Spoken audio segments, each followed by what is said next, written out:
Hey guys, this is Sean here with Chrome Diggers. I'm here today with Chris with Get Some Guide Service and Quick Cure, and we're going to talk today about how to wet brine and dry brine your herring for salmon season, bull trout fishing, any kind of brine you want to use on your herring. Anything I'm missing, Chris? Mostly herring or anchovies as well. It just depends on what you're using and how you want it presented for fishing. And the big thing, kind of why I wanted to show you this, guys, is this isn't just for your eggs. This can be used for herring. That's why I was wanting to do this video and show everybody out there that this is a multi-purpose cure, and we'll show you how to do that today. We'll get up close here and show you what this is about.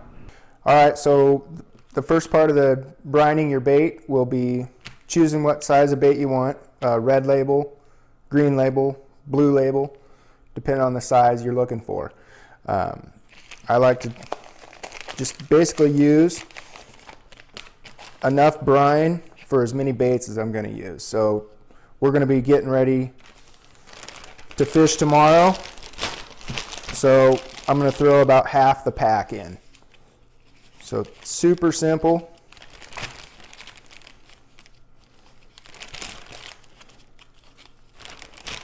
Throw them in like so. Now you want the Quick Cure itself, you want the natural. There's no dyes, no colors, it's just the cure itself. I use about a cup to a half a gallon of water and just pour it straight in your bag. Take about your half a gallon of non-chlorinated water. You don't want any chlorine. If you live on a well water's fine. If not, you got to buy a gallon of water.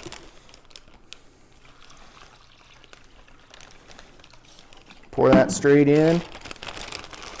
Seal your bag up and just mix it until it's basically all dissolved.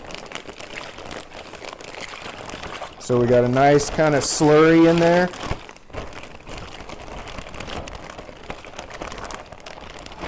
And that's about all you want to do.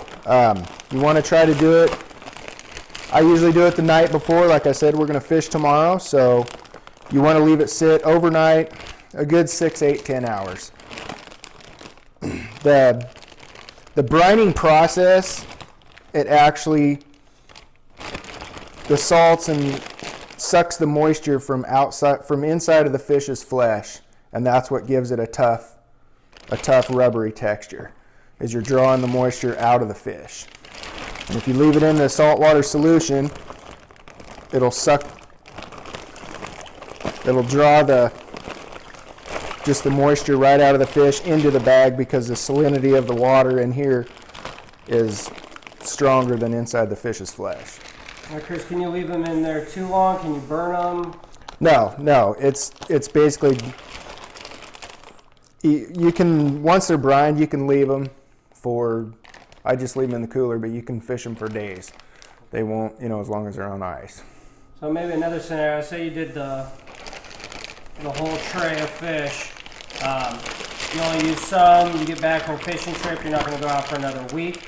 Can you pull them out of the brine, refreeze them, keep the brine, and then put them back in the brine, or is... I wouldn't. You basically just want to brine up as many as what you're going to be fishing for that day, or if you're going to fish 2, 3 consecutive days in a row. Okay. And then there's a dry brine way as well? There is a dry. Basically the dry is the same process. You would just leave your fish either on your tray, and it doesn't really matter. I'm not going to do them all, but you want to just throw down some cure, and you want to just really coat the fish good, and that's going to suck the moisture from the flesh out through its skin, and it's going to give it a tough, like a rubbery type feel.